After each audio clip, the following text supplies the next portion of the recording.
memang sering ketemu, sering ngobrol gitu kan. Tapi kalau misalnya datang surat dari Bawaslu, saya tuh deg-degan juga gitu. Apakah ini yang dinamakan cinta? Dapat surat deg-degan. Berarti surat Regulasi cinta. yang menjadi patokan kita bersama. Oke. Jadi unsur normatifnya menjadi dasar kita Tidak bersama. hanya sukses, nggak ada pelanggaran ya kan. Berarti nihil. Hanya terdokumentasikan. Ini pencegahan yang sudah dilakukan oleh Oke. jajaran pengawas pemilu, kan begitu Pak? Berapa jumlah laporan, kemudian berapa jumlah penelusuran, kasusnya apa saja yang gede-gede ya. Nah, temuan itu ada 9, Kang Wi. Temuan 9. Temuan 9, kemudian laporan itu juga 9. Wih, angka cantik. Angka cantik Pak, 9. 99. Dan informasi awal ini ada 14. Hmm.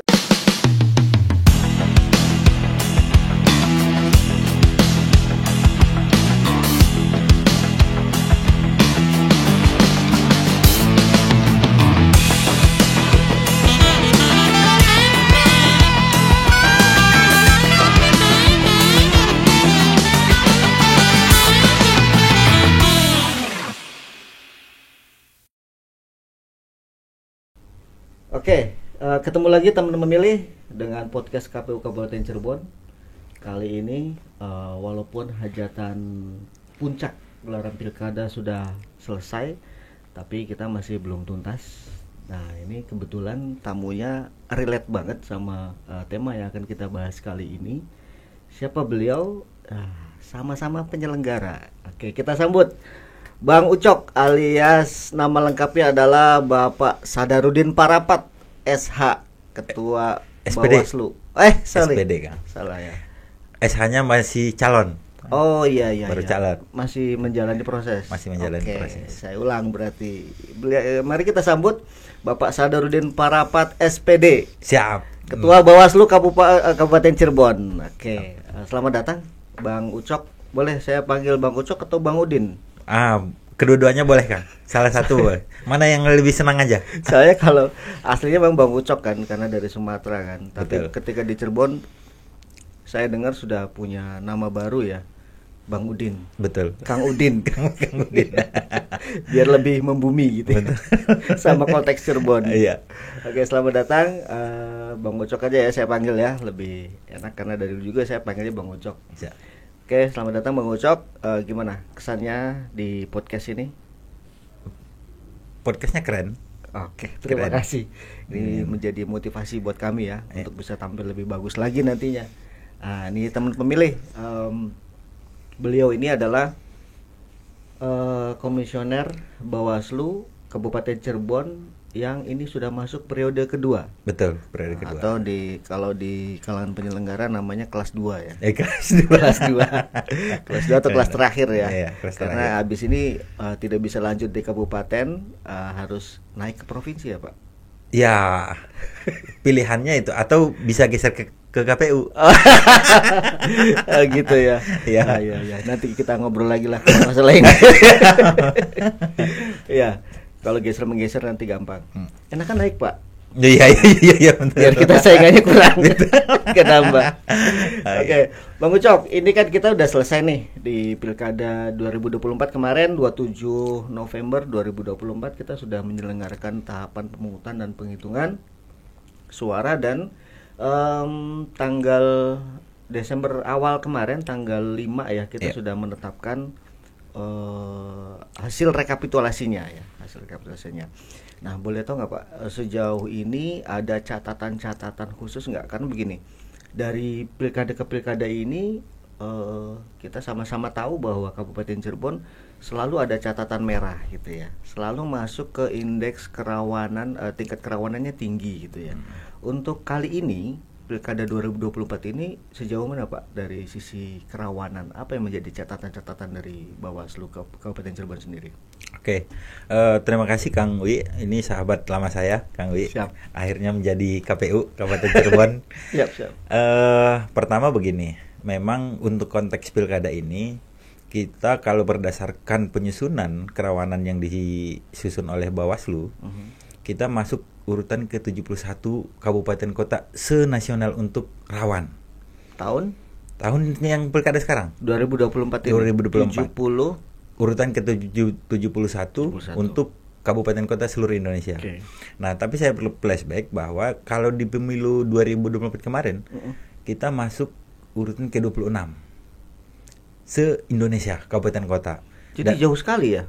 Ya, Dari 26 ke 71. betul. Oke, Nah, berarti tapi ini kan bagus kan? bagus. Tapi poinnya adalah bahwa memang Kabupaten Cirebon kita harus akui kita masuk kategori rawan. Rawannya di mana dengan berbagai indikator dan dimensi yang sudah disusun oleh Bawaslu. Oke. Gitu.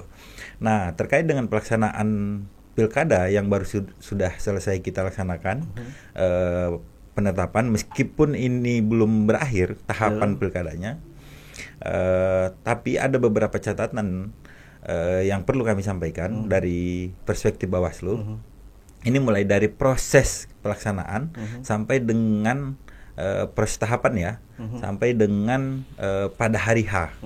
Nah, kalau terkait dengan sebelum hari H, kan berdasarkan tahapan itu ada memang catatan-catatan, misalnya untuk masalah di kampanye. Di kampanye ini bahwa kita masih menemukan adanya dugaan-dugaan pelanggaran baik itu administrasi maupun dugaan pidana. Oke. Gitu. Nah, kemudian kalau di tahapan P2S ya, pada hari H pencoblosan, ini khususnya kita masih menemukan terkait dengan teman-teman KPU, kami harus sampaikan secara objektif. Siap. Bahwa pada hari H ini ada beberapa masalah, mulai dari masalah logistik yang pada hari H ini di TPS kita harus akui bahwa memang masih ada beberapa kekurangan logistik. Betul. Nah, kemudian ada juga ketidakpahaman soal teman-teman penyelenggara ad hoc ya di tingkat TPS, KPPS misalnya. Nah, ini soal pemahaman regulasi harus seperti apa.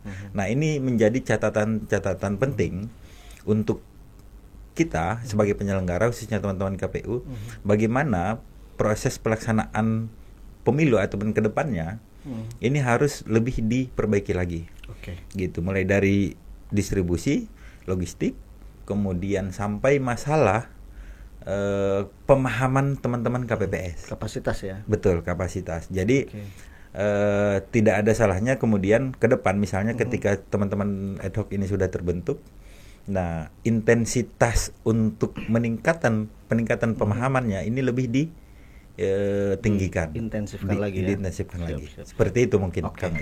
Siap.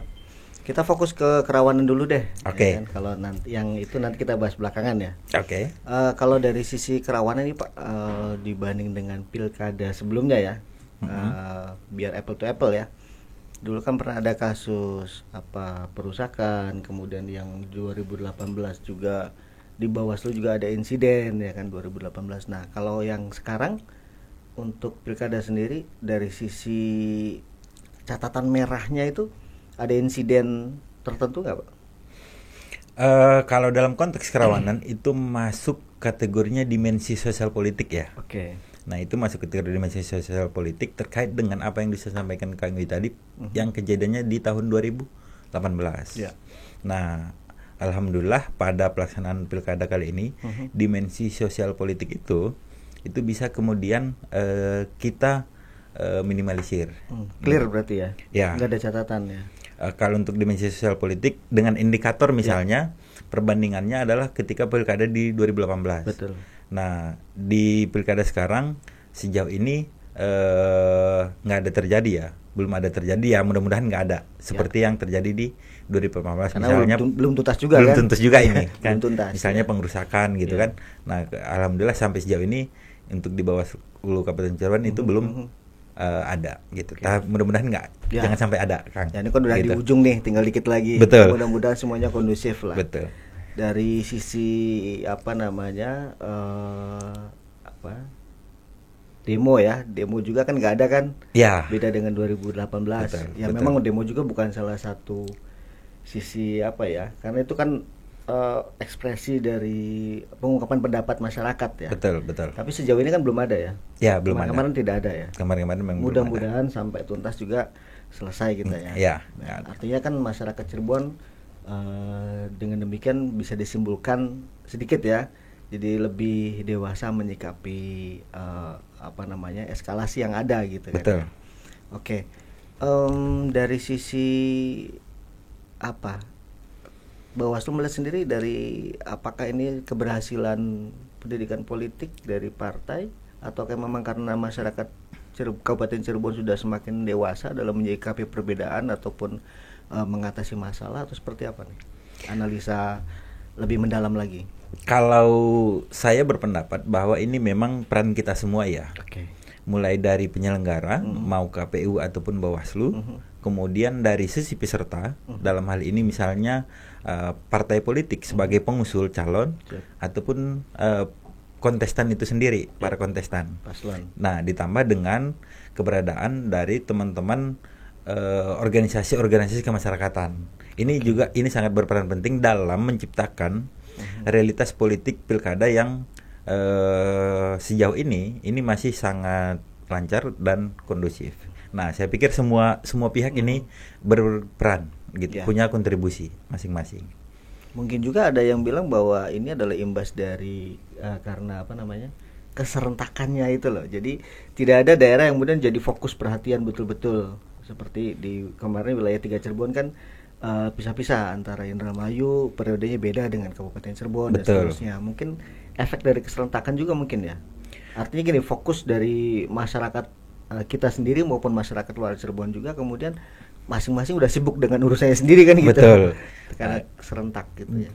Itu bisa jadi karena memang dimensi lokalitasnya ini memang sangat terasa ya. Artinya karena ini serentak, maka kemudian aktor-aktor lokal ini kemudian disibukkan dengan tahapan pilkada di lokal masing-masing. Ya, nah, bisa jadi itu, tapi ini perlu kita dalami lebih jauh. Betul, begitu Kang. Ini selintas saja gitu ya. Memang beberapa pandangan beberapa pihak memang seperti itu, karena serentak kemudian fokusnya kemudian tidak dalam satu atau dua daerah tertentu saja, tapi semuanya sibuk dengan urusannya diri sendiri. Ya, kalau dalam bahasa ini kan berarti SDM lah ya, selamatkan diri masing-masing gitu. Oke. Lanjut nih, Bang Ucok. Saya pengen melihat bahwa hari ini mungkin antara sesama penyelenggara ya, kita KPU dan Bawaslu mungkin kalau dulu mungkin banyak orang yang berpendapat kita kayak Tom and Jerry gitu ya. Maksudnya sering kucing-kucingan gitu ya. Iya, iya. Atau tikus-tikusan. Kan tikus dan kucing. Iya. Hari ini Bang Ucok melihatnya seperti apa nih pola hubungannya, relasinya? Yang perlu kita pahami bersama adalah bahwa pelaksanaan pemilu ataupun pilkada ini memang membutuhkan peran serta semua pihak. Semua elemen masyarakat itu harus berperan serta. Nah, kita sebagai penyelenggara, kita punya kewajiban dan tugas yang sudah diamanatkan oleh undang-undang seperti kalau di pemilu Undang-Undang 7 kan gitu tahun 2017. Nah, tinggal kita sebenarnya melaksanakan tugas dan tupoksi kita ini sesuai dengan porsi yang sudah diamanatkan. Betul. Nah, yang mesti kita sadari adalah bahwa KPU dan Bawaslu ini sama-sama penyelenggara, Pak. Ya, betul. Nah, artinya ketika sama-sama penyelenggara, kita memang harus sinergis. Nah, kita memang harus sinergis. Hanya yang membedakan adalah tupoksi kita. Betul. Kalau teman-teman KPU ini kemudian sebagai pelaksana teknis, maka tugas kami adalah memastikan bahwa regulasi itu dijalankan. Betul. Kami memastikan bahwa aturan-aturan main itu sudah jadi panduan. Betul. Baik untuk penyelenggara, teman-teman KPU dan jajaran, maupun teman-teman peserta gitu, atau kontestan dan tim beserta unsur masyarakat. Nah, maka kemudian dalam konteks itu, karena kita sama-sama penyelenggara, itu harus sinergis. Betul. Nah, kunci sinergis itu apa? Bahwa ini harus terjalin komunikasi yang baik antara penyelenggara, tapi panduannya tetap adalah soal regulasi. Betul. Nah, patokan kita semua adalah normatif. Nah, ini yang harus kita pahami bersama. Bukan kemudian sinergisitas ini atau komunikasi yang baik ini kemudian sedikit mengabaikan regulasi atau unsur normatif, enggak, Pak. Gitu. Tetap jalan. Harus jalan. Ya, tetap dipegang teguh, betul. Jadikan landasan bersama ya. Betul, patokannya itu. Gitu. Begitu, Kang Wi. Ya, jadi di beberapa daerah ya, enggak di Cirebon, saya kira memang sudah jadi rahasia umum bahwa KPU dan Bawaslu ini hubungannya panas dingin gitu ya. Tapi daerah lain bukan di kita. Ya, kalau kita bukan panas dingin lah ya. Cuma ngetang-nget aja kan. Ya karena memang dalam perjalanannya mungkin KPU sebagai penyelenggara kan dalam prosesnya kemudian diawasi oleh Bawaslu, sehingga kalau ada yang kurang-kurang memang ya perlu dilakukan rekomendasi atau saran perbaikan. Tapi dalam konteks bahwa kita memang sama-sama ingin semuanya berjalan sesuai aturan, sesuai dengan regulasi, dan tujuannya adalah pilkada sukses. Betul, kan gitu. Betul. Ya mungkin berkaca dari itu, mungkin kalau saat ini semacam apa ya, ego sektoralnya udah mulai ya coba kita minimalisir ya? lah. Ya, kita minimalisir. betul. Kenapa? Begini, saya to the point, Kang Wi, bahwa saya kurang akrab apa dengan Kang Wi. Ya. Saya kurang akrab apa dengan teman-teman yang lain KPU gitu. Kita berteman bukan hanya ketika penyelenggara. Gitu. Kita bahkan sudah kenal lama. Nah, tapi dalam konteks tugas kita, dalam konteks kita sebagai penyelenggara KPU dan Bawaslu, maka ini kita harus sadar posisi masing-masing. Betul. Gitu. Ketika misalnya teman-teman KPU ini ada yang keliru, maka kemudian apa? Kita sampaikan saran perbaikan. Betul. Nah, ada yang kira-kira kurang benar misalnya kan, kita coba sampaikan yang benarnya seperti ini. Kan begitu, Pak. Betul. Nah, artinya dalam konteks itu kita harus dewasa menyikapinya bahwa ini urusan kinerja. Betul. Gitu loh. Bukan kemudian kita berteman baik, berhubungan lama, tapi kemudian sedikit mengabaikan unsur normatif, nggak begitu. Betul. Nah, dan itu kita sudah buktikan. Artinya apa? Bahwa kita semua sebagai penyelenggara KPU dan Bawaslu ini sudah sama-sama bijak, sama-sama dewasa, dan memahami posisi masing-masing. Oke. Saya juga sebetulnya gini ya, ini sedikit curhat ya Pak ya. Siap. Jadi saya itu kalau misalnya, kan memang sering ketemu, sering ngobrol gitu kan, tapi kalau misalnya datang surat dari Bawaslu, saya tuh deg-degan juga gitu. Apakah ini yang dinamakan cinta? Dapat surat deg-degan, berarti surat cinta. Tapi bagus, maksudnya konteks yang memang peran yang selama ini dilakukan oleh Bawaslu dalam kacamata saya ya, selaku saya divisi pengampu di SDM khususnya, yang memang banyak sekali mendapat catatan ya, karena kan memang kalau SDM kan kita melibatkan orang banyak. Betul. Kemudian dari sisi perekrutannya segala macam, yang penting kita sudah memenuhi unsur-unsur yang memang harus kita pedomani dalam aturan ya. Tapi kan di praktek di lapangan tetap saja ada 1-2 hal yang memang di luar, yang tanpa sepengetahuan kita ya, jajaran kita yang di bawah mungkin monitoring kita kurang ketat, sehingga kemudian muncul aspek-aspek yang memang disarankan oleh Bawaslu untuk dilakukan perbaikan. Seperti misalnya jujur aja nih, waktu pelantikan Pantarli itu kan, ya ada yang memang kita sudah sampaikan ke jajaran di ad hoc bahwa kalau tidak bisa mengikuti pelantikan, pengucapan sumpah janji itu bisa dilakukan lewat daring. Betul. Cuma ya memang ada saja yang dalam tanda petik nakal gitu ya, diakal-akalin gitu. Ada peran pengganti. Tanpa sepengetahuan kita ya. Kalau kita tahu juga pasti kita akan melakukan pencegahan ya, akan kita lakukan antisipasi. Kan sudah sedemikian longgar aturan itu, kalau tidak bisa datang langsung bisa mengikuti secara daring juga, bisa video call segala macam. Tapi ya pada prakteknya mungkin kami sendiri ya memang harus mengawasi jalannya tahapan itu juga, karena kita juga kan ada pengawasan internal ya. Betul. Dari sisi SDM maupun dari sisi hukum pengawasan kita juga ada koordinasi dari 2 divisi itu, sehingga meminimalisir hal-hal yang memang melanggar secara aturan atau berpotensi untuk melanggar aturan gitu ya. Betul. Ya nggak gampang juga sih sebetulnya karena Pantarlih total ada 6.000 sekian, Iya. ya kan. Kemudian KPPS kemarin kita rekrutmen berarti total sejumlah 23.226 Iya. orang KPPS. Itu belum menghitung PPS-nya, belum menghitung sekretariat PPS atau PPK dan sekretariat PPK.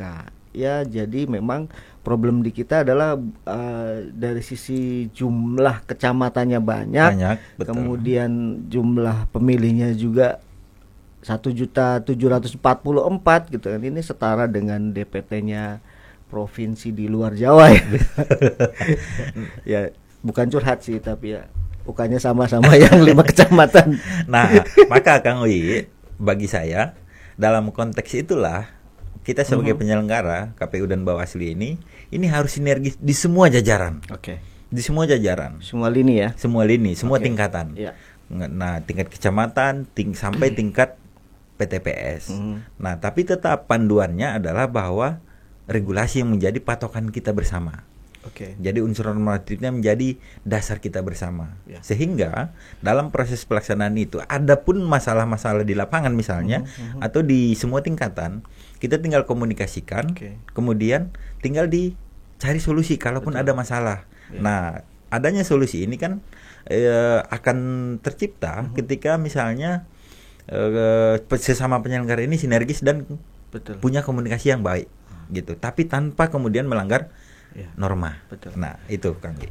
Iya, saya juga selaku KDVSDAP ya sangat berterima kasih sudah dapat banyak sekali masukan-masukan ya. Iya. Karena seketat apapun kita lakukan proses pengawasan internal, tetap aja ada bocor-bocor kan. Betul. Nah dalam hal ini kami berterima kasih karena Bawaslu sudah lebih jeli dan memang lebih objektif lagi. Karena kalau kita minta report ke bawah itu laporannya ABS semua. Iya. Asal Bapak senang gitu ya. Iya. Ternyata ada surat cinta dari Bawaslu. Ya, kami berterima kasih dalam hal ini karena ini bisa lebih menjamin bahwa proses tahapan yang kami jalankan memang sudah betul-betul sesuai dengan aturan yang harus kita pedomani kan gitu. Betul. Nah berikutnya soal ini nih.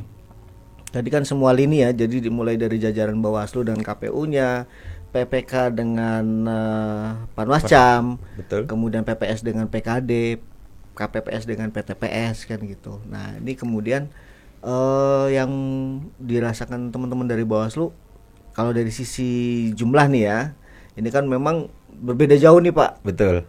Kira-kira mengawasi yang sedemikian banyak itu ada nggak sisi-sisi kerepotan atau romantikanya, dinamikanya seperti apa Pak? Oke.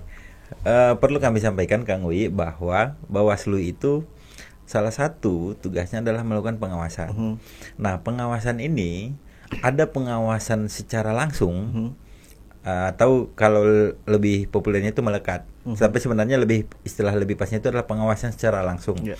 Pengawasan secara langsung ini adalah pengawasan yang dilakukan oleh semua jajaran pengawas secara langsung sesuai dengan agenda atau tahapan yang sedang berlangsung Betul. atau berjalan. Nah, kemudian ada juga pengawasan secara tidak langsung. Nah, dalam konteks mensiasati jumlah ini memang sangat jauh ya. Jumlah personel antara jajaran KPU tingkat bawah, tingkat ad hoc dengan jumlah personil teman-teman Panwascam dan ad hoc ke bawah. Betul. Gitu. Nah, maka kemudian dengan tidak samanya jumlah personil ini bukan kemudian menjadikan Bawaslu itu kendor dalam pengawasan. Ya. Enggak, gitu. Maka kami punya strateginya apa? Ada strategi pengawasan secara tidak langsung. Jadi dua metode ini dalam setiap tahapan itu kami laksanakan. Betul. Gitu. Misalnya nih, dalam konteks Pantarlih. Pantarlih ini kan jumlah personilnya banyak, Pak. Betul. Sementara kita itu hanya punya Satu PKD kan gitu. Iya. Nah, bagaimana memastikan bahwa kinerja teman-teman Pantarlih ini benar-benar sesuai. Maka kami menggunakan metode itu uji sampling terhadap kinerja teman-teman Pantarlih ini. Betul. Jadi ada yang memang kami pengawasan langsung, artinya dengan memang mengikuti tahapan yang dilakukan oleh Pantarlih. Nah, tapi di luar itu kami juga melakukan uji sampling, Kang Wi, terhadap data-data atau pemilih yang memang sudah dicokrit, gitu ya, sederhananya, yang sudah dicokrit oleh teman-teman Pantarlih. Nah, ketika misalnya ada yang belum dicokrit, maka kami sampaikan ke teman-teman PPK, ke teman-teman PPS. Nah, dari PKD informasinya kemudian disampaikan ke Panwascam. Maka muncullah kemudian saran perbaikan yang dari Bawaslu dan jajaran ke teman-teman KPU ataupun PPK. Nah, itu adalah metode atau strategi yang kami lakukan untuk kemudian pengawasan kita tidak kendor, meskipun dari sisi jumlah kita lebih sedikit. Begitu. Oke. Lanjut ini nih Pak, Bang Ucok. Saya tertarik juga dengan paradigma baru di Bawaslu, bahwa pengawasan yang sekarang ini dikedepankan adalah lebih mengedepankan pencegahan. Pencegahan, betul. Artinya kan gini, kalau teman-teman Bawaslu sukses nih melakukan proses pengawasan dengan mengedepankan paradigma pencegahan ini, kemudian nggak ada pelanggaran, terus kemudian nggak ada laporan juga, nanti Bawaslu nggak kerja gitu, kan gitu. Ini logika awam lah ya. Kalau jadi menurut Bang Ucok gimana antara paradigma yang sedang dikembangkan saat ini, paradigma pencegahan, dengan kinerja yang memang diukur dari banyaknya laporan yang dihasilkan oleh jajaran dari Bawaslu?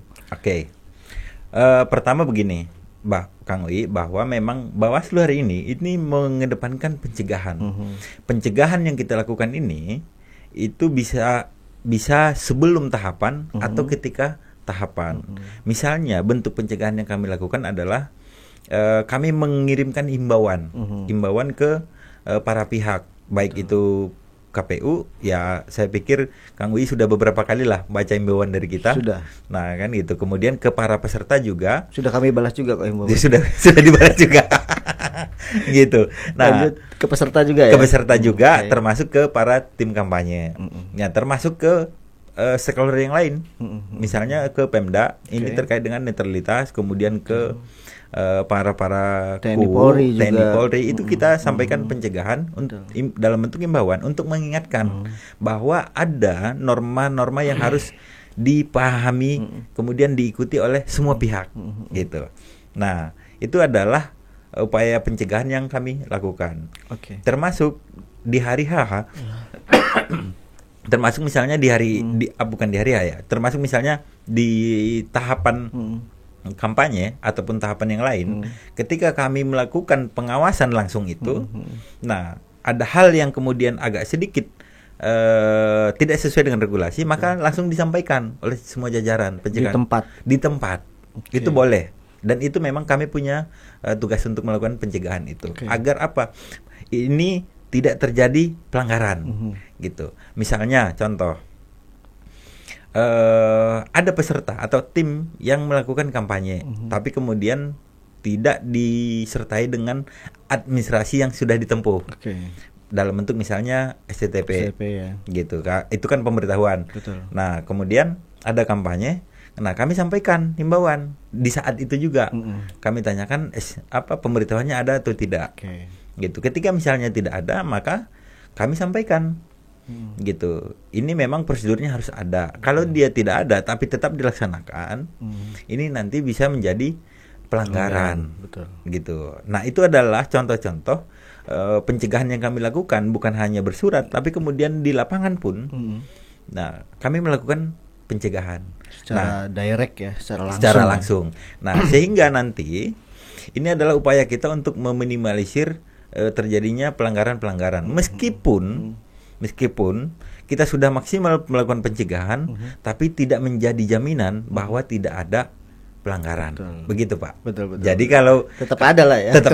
Tetap ada. Nah, maka kemudian ketika pencegahan sudah kami lakukan, tapi tetap masih dilanggar, kami kemudian lakukan pencegahan, penindakan gitu. Nah, penindakan ini kalau dari perspektif Bawaslu, ini akan kami jadikan menjadi sebuah temuan.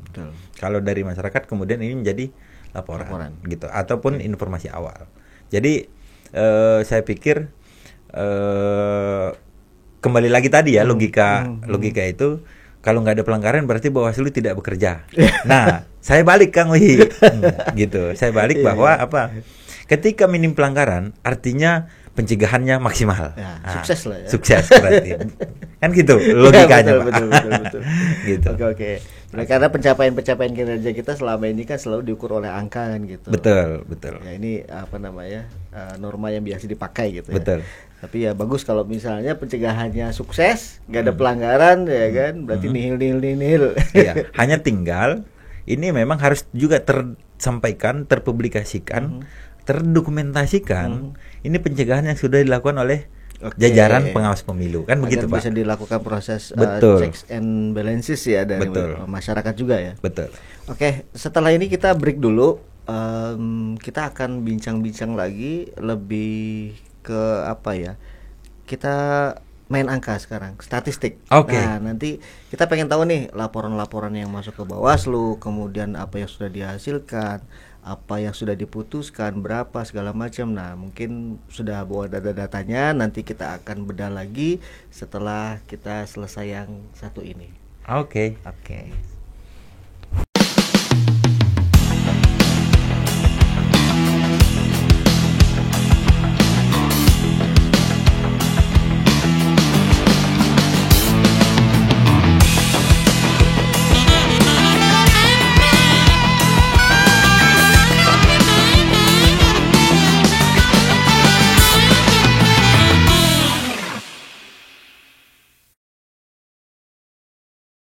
Oke, jumpa lagi di podcast KPU Kabupaten Cirebon bersama narasumber kita yang luar biasa, Bang Ucok. Siap. Atau Pak Sadarudin Parapat SPD, Ketua Bawaslu Kabupaten Cirebon. Luar biasa, tadi kita sudah banyak ngobrol. Nah, ini kita bicara capaian-capaian nih atau statistik lah ya. Sejauh ini yang sudah dilakukan oleh Bawaslu per hari ini ya, berarti kan tahapan belum tuntas nih. Betul. Masih sedang berjalan. Boleh nggak di spill buat teman-teman pemilih berapa jumlah laporan, kemudian berapa jumlah penelusuran, kasusnya apa saja yang gede-gede ya. Mungkin kalau semuanya disebutkan di sini kan mungkin waktunya nggak cukup ya. Yang gede-gede aja, kasusnya apa aja, terus yang sudah tuntas berapa, yang sudah putus berapa, kemudian yang sedang berjalan. Kalau memang misalnya boleh dibuka, buka. Kalau misalnya nggak boleh dibuka karena sensitif masih berlangsung gitu ya, nggak apa-apa. Enggak, Bang Ucok. Oke, Kang Wi, perlu kami sampaikan bahwa agar juga teman-teman pemilih masyarakat Kabupaten Cirebon ini mengetahui proses yang sudah dilakukan oleh Bawaslu. Selain tadi pencegahan yang sudah kami sampaikan, kami juga punya fungsi penindakan dan sengketa, penyelesaian sengketa ya. Sengketa ini antar penyelenggara dengan peserta dan sengketa antar peserta. Nah, untuk konteks sengketa, kami kemarin menerima laporan ada sengketa antar peserta pemilu, gitu. Antara kemarin itu laporannya dari tim kampanye atau partai pengusul ya, PKS. Kemudian yang logonya dicantumkan di paslon lain di paslon lain, di paslon calon gubernur gitu. Itu dilaporkan ke kita, kemudian kami tangani dengan mekanisme yang ada, penyelesaian sengketa antar peserta, PSAP. Nah, dan mekanismenya memang ini musyawarah. Gitu. Kami lakukan musyawarah di kantor Bawaslu, kemudian ini tercapai kesepakatan. Nah, tercapai kesepakatan antara para pihak ini, dan itu sudah kami tuangkan, gitu. Sudah kita dokumentasikan. Artinya ini clear, selesai. Nah, itu adalah kewenangan yang dimiliki oleh Bawaslu. Kemudian satu lagi soal penindakan. Dalam tahapan kemarin, sejak tahapan pilkada sampai penetapan kemarin ya, kita memang ada beberapa menerima laporan, termasuk ada temuan. Nah, temuan itu ada 9, Kang Wi. Temuan 9, kemudian laporan itu juga 9. Angka cantik. Angka cantik, Pak. 9. 9 dan informasi awal ini ada 14. Enggak 9 lagi. Enggak 9. 14, Pak. 14. Gitu, ya, 14. Lebih banyak ya. Nah, temuan ini dan laporan ini termasuk informasi awal ini ini terdiri dari berbagai jenis dugaan pelanggaran, Oke. mulai dari masalah dugaan pidana, kemudian administrasi, kemudian pelanggaran peraturan perundang-undangan lainnya, nah ataupun soal etik, Oke. gitu. Itu lengkap semua Kang Wi. Ada Gitu. semua. Ada semua. Keisi semua. Keisi semua Pak. Semua jenis pelanggaran keisi semua. Iya. Gitu. Dimana ada yang memang dugaan pidana sampai hari ini itu masih berproses. Oke. Dugaan pidana. Boleh dikasih tahu ke teman pemilih? Nah, ini terkait dengan ketidaknetralan KU ya. Oh iya. Gitu. Yang 5 itu ya. Betul. 5 KU. Ada beberapa, tapi memang kalau untuk ininya kan koordinator. Oke. Gitu. Siap. Nah, kemudian ada dugaan pelanggaran administrasinya. Oke. Nah, itu di mana termasuk peserta. Hmm. Gitu. Termasuk tim kampanye juga kita sampaikan bahwa ada dugaan pelanggaran administrasi yang dilakukan oleh gitu peserta pemilihan. Kemudian ada juga melanggar peraturan perundang-undangan lainnya, misalnya soal netralitas ya? ASN. Oke. Sampai hari ini kita sudah meneruskan ke BKN. Berapa? Ada camat, kemudian ada 2 ASN itu yang kepala sekolah dan guru. Enggak, tapi memang statusnya ASN. Nah, yang melanggar soal netralitas ASN itu kita sudah teruskan ke BKN. Nah, kemudian soal etik ada Pak. Oh iya. ada juga soal etik gitu. Nah, etik ini memang khusus untuk teman-teman penyelenggara gitu. Jadi pidana, administrasi, sengketa gitu. Peraturan perundang-undangan lainnya juga semuanya lengkap Pak. Yang etik udah tuntas belum tuh? Nah, setidaknya kami sudah menyampaikan ke teman-teman KPU. Iya. Gitu. Oke. Masih berlangsung. Kalau saat ini untuk semua proses penanganan pelanggaran sudah clear semua, sudah kita tangani semua. Ada yang terus ke Gakumdu ya? Ya, itu sedang proses ya, Oke. gitu. Sedang berproses di Gakumdu. Oke.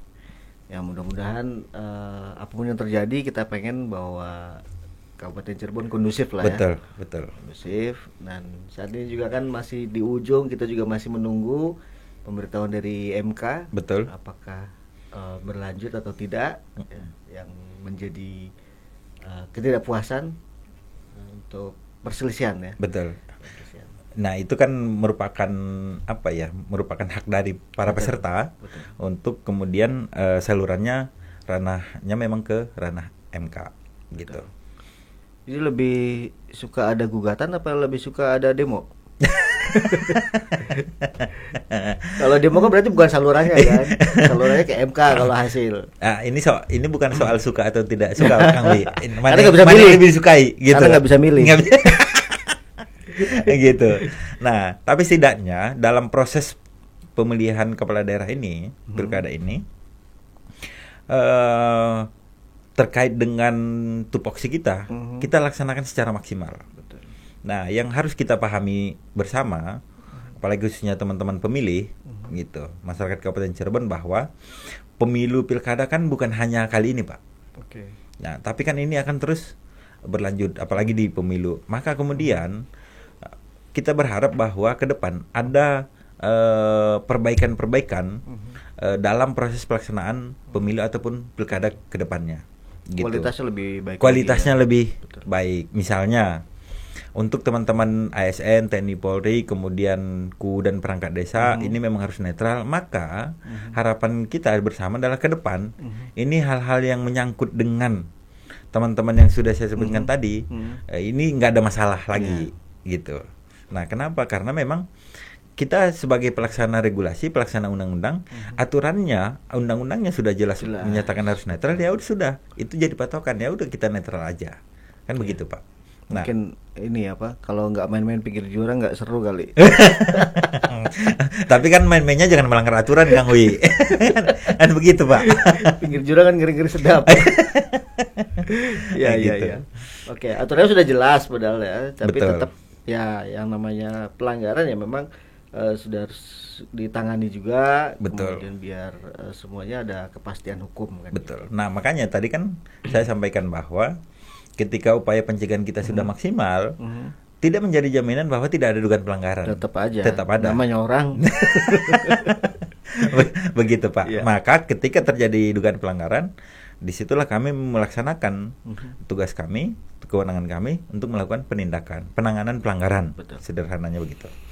Oke, tadi berarti ngomong-ngomong soal apa tadi, netralitas dan etik ya utamanya ya, yang jadi dua sorotan itu. Kemarin saya ngelihat ya, sering lewat depan kantor Bawaslu itu malam itu selalu ramai gitu ya. Iya. Jadi sepertinya lagi masih sibuk kemarin ya, masih penelusuran terus ya. Ada berapa yang ditelusuri itu, Pak? Kemarin itu kita Kan wajib sekarang ya, wajib betul, ditelusuri. betul. Ya? Jadi memang ada 14 informasi awal yang kami lakukan penelusuran.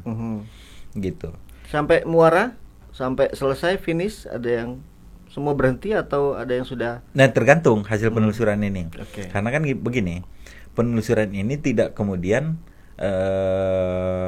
semuanya bisa menjadi temuan. Tapi di antara 14 ini itu memang ada yang jadi temuan, beberapa yang jadi kemudian jadi temuan. Berapa Pak itu yang jadi dari 14 itu? Dari 14 itu yang jadi temuan itu berarti lebih dari yang penelusuran ya, lebih dari satu lah, gitu. Persisnya nanti saya cek lagi. Oke.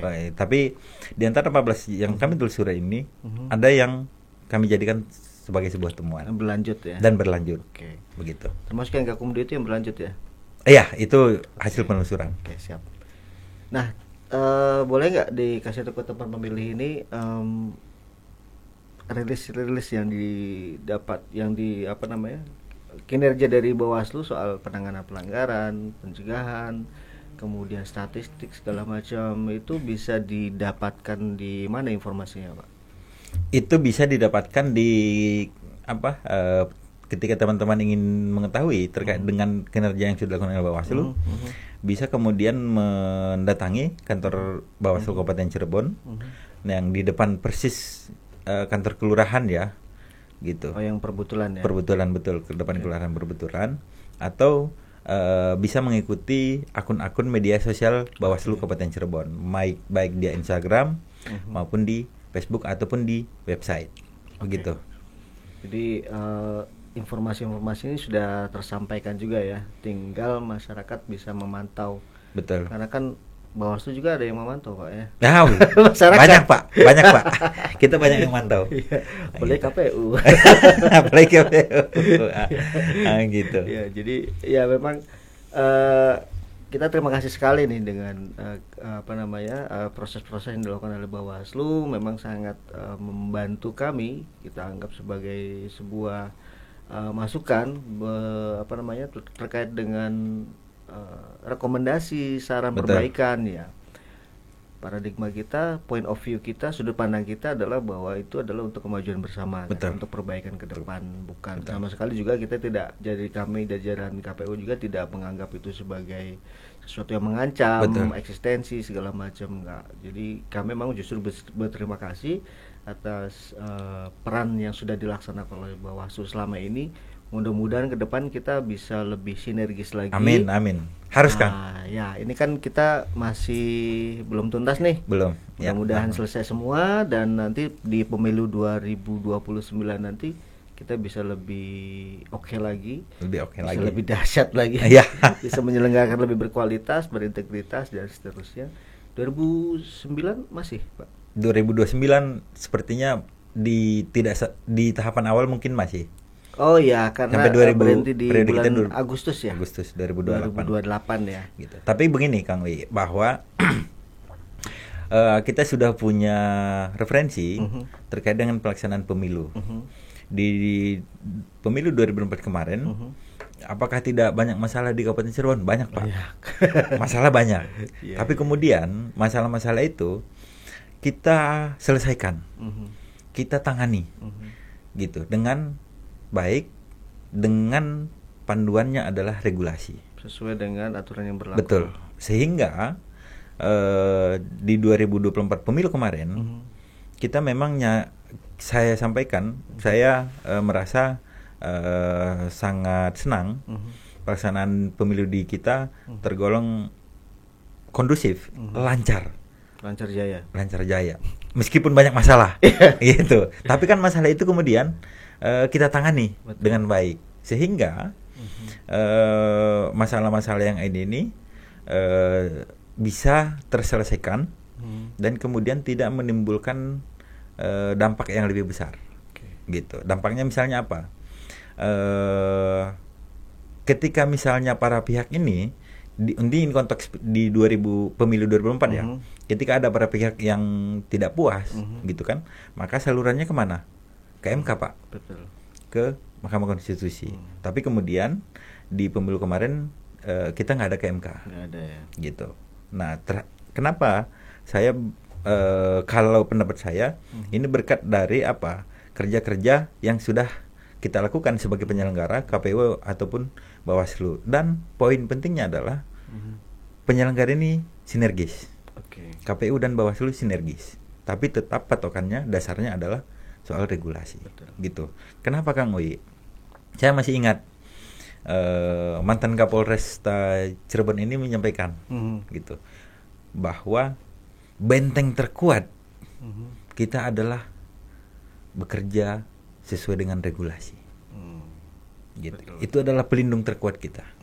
Maka kemudian ke semua jajaran Bawaslu itu saya sampaikan kerja-kerja penyelenggara ini, kerja-kerja Bawaslu ini adalah kerja berdasarkan regulasi, bukan asumsi apalagi kehendak hati. Enggak, Pak. Itu bagus buat quote tuh. Oh iya, begitu. Ini kerja regulasi, maka kemudian itu yang jadi patokan. Gitu. Oke. Ini terakhir harapan-harapan ke depan, karena kan belum tuntas nih ya, ini pilkada belum tuntas. Betul. Kemudian nanti di periode 2029 nanti juga Bang Ucok kayaknya nggak sampai selesai kita tahapan puncaknya. Betul, ya kan, karena betul. berkaitan dengan periode Betul. masa jabatan ya. Betul. Kira-kira apa yang bisa disampaikan, harapan-harapan atau ekspektasi yang memang berkaca dari yang sudah kita alami saat ini? Oke. Pertama, untuk konteks kita sebagai sesama penyelenggara ya, ini komunikasi, koordinasi ini harus lebih ditingkatkan lagi ke depan, karena harus kita pahami bersama kita ini bekerja untuk menciptakan pemilu ataupun pilkada yang berkualitas dan berintegritas di Kabupaten Cirebon, kan gitu. Sehingga kita memang harus sinergis dalam konteks apapun, gitu. Nah, terkait dengan penyelenggaraan maksudnya.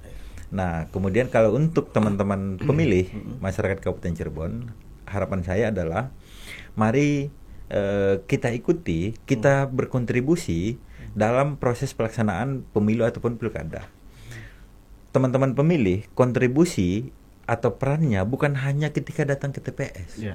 Bukan hanya datang ke TPS, tapi punya kontribusi juga, punya peran untuk memastikan bahwa tahapan yang berjalan ini sesuai dengan aturan. Contoh sederhana, ini konkret. Misalnya soal money politik. Nah, ketika misalnya teman pemilih atau masyarakat Kabupaten Cirebon ini ada yang melihat atau bahkan mungkin menawarkan untuk diberikan uang, maka sampaikan saya nggak mau. Gitu, saya tolak. Gitu. Ataupun kalau melihat misalnya bisa melaporkan ke Bawaslu dan jajaran. Yang laporan ada, Pak? Ada, Pak. Oh. Laporan juga ada kita. Untuk kan yang money politik ini. Kan ada 9 tadi laporan itu. Salah satu di antaranya itu ada laporan dugaan money politik gitu. Soal kemudian laporan ini kami sudah tangani sesuai dengan mekanisme dan regulasi yang ada. Berapapun nominalnya ya? Oh iya, Pak. Kalau soal money politik itu bukan berbicara soal nominal, tapi soal praktek, kan itu. 10.000, 20.000, tetap aja kan? Tetap aja gitu, Pak. Nah, harapan kami adalah bahwa untuk teman-teman pemilih masyarakat Kabupaten Cirebon ke depan, karena kan pilkada ini ajang 5 tahunan ataupun pemilu ini, Nah, kalaupun ke depan ada yang memberikan, usahakan untuk jangan mau ditolak. Gitu. Jangan mau, Pak.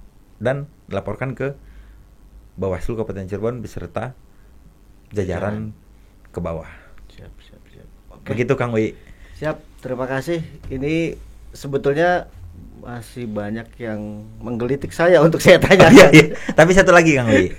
Ini harapan saya juga untuk aktor-aktor politik ya di Kabupaten Cirebon. Ya. Harapan saya peserta ya. Ya, untuk peserta ya. Untuk peserta pemilu ataupun pilkada ke depan. Nah, cobalah untuk kemudian mendidik masyarakat untuk tidak melakukan praktik-praktik manipolitik itu. Gitu. Kenapa? Karena bagi saya aktor-aktor politik ini punya tugas untuk bagaimana menciptakan realitas masyarakat. Jangan kemudian para peserta ini juga menjadi aktor-aktor yang berkontribusi, kan gitu, dalam menciptakan praktek-praktek manipolitik. Nah, ini harapan saya itu. Kayak bicara ayam dan telur dia. Karena supply and demand. Iya. Ada penawaran, ada permintaan. tapi kan kalau saya berpikirnya sederhana Kang Wi, bahwa urusan-urusan politik ini juga harus yang punya peran besar adalah aktor-aktor politik ini dalam menciptakan realitas masyarakat, gitu. Oke, ini sebenarnya sudah pernah kita bahas ya soal ini teman pemilih, soal food buying ini sudah pernah kita bahas waktu episode kemarin ya dengan Pak Idam ya, dengan KPU RI. Ya memang ini PR besar dan mimpi jangka panjang yang tidak bisa mungkin diwujudkan dalam waktu yang pendek gitu ya. Ini pekerjaan rumah bersama gitu ya. Tapi kan tidak boleh menyerah Pak. Betul. Harus tetap semangat. Jadi berapapun nominalnya ya. Berapapun nominalnya. Bukan berarti yang kecil kemudian nggak dianggap. Dan bukan hanya uang Pak. Termasuk materi lainnya gitu. Juga, entah itu sembako atau apapun itu. Minyak goreng, sabun gitu kan. Betul, nggak boleh Pak. Oke, mungkin karena keterbatasan waktu ya, sebenarnya masih banyak yang menarik untuk kita bahas. Mungkin kita bisa bikin part 2. Dengan senang hati. Nanti kita bisa sambung lagi di lain kesempatan. Nanti mungkin kita giliran sama beberapa narasumber yang lain juga. Terima kasih kedatangannya. Sama-sama Kang Wi, sama-sama dengan senang hati. Cincinnya baru kayaknya. Wah, ini bagus. Dari tadi saya senang ini. Iya. Silau saya. Oh iya, terima kasih Pak Kadif. Kena pantulan. Sama-sama Bang Ucok. Mudah-mudahan nggak bosan ya, nggak kapok datang ke sini. Nanti kita bisa bincang-bincang lagi di lain kesempatan dengan tema yang memang lebih menarik lagi. Dan kita sama-sama berharap semoga tuntas pilkada ini. Amin. Sukses tanpa ekses negatif. Amin. Karena kalau sukses tetap ada ekses. Iya. Sukses itu adalah ekses. Iya. Cuma ekses yang diharapkan kita adalah ekses positif. Betul. Yang kita tolak ekses negatif. Oke, gitu saja. Terima kasih sekali lagi Bang Ucok atas kedatangannya, dan teman pemilih jangan bosan-bosan, tetap pantau terus, panteng terus di channel YouTube KPU Kabupaten Cirebon, podcast KPU Kabupaten Cirebon. Semoga ke depan lebih menyala lagi. Kami harapkan dukungannya, like, komen, subscribe, dan share untuk video-video yang ada di channel KPU Kabupaten Cirebon. Terima kasih. Saya Mas Yuri Abdul Wahid dan Sadarudin Parapat mengucapkan terima kasih. Assalamualaikum warahmatullahi wabarakatuh.